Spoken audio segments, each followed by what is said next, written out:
So let's get to our first caller. We have Mitra, who calls in from Kolkata, and she has investments in Cairn India. Mitra, go ahead. Madam, I want to know what to do with 60 shares.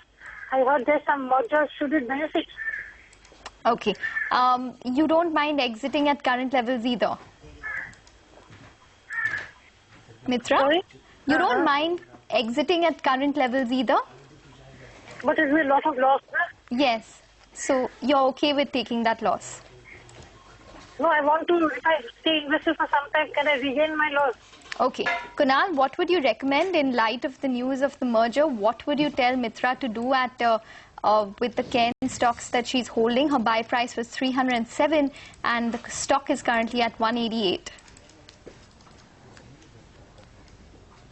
Well, I think initially, the investor had to had, a stop loss, even if it's a long-term investment call, even or, probably it's a trading call which the investor may have entered.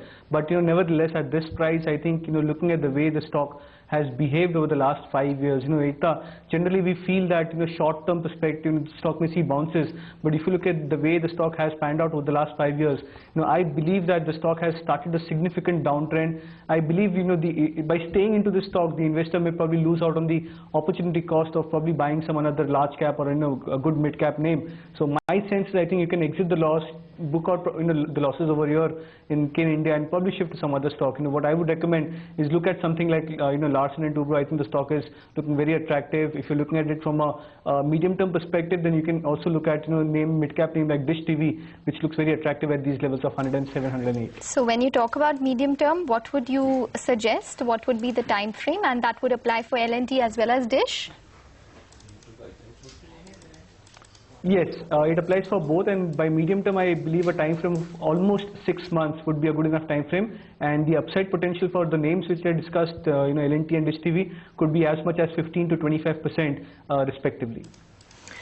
All right, and that's the advice for you, Mitra. And do remember that a lot of the minority shareholders of Cairn India actually are not too happy with the way this deal has turned out.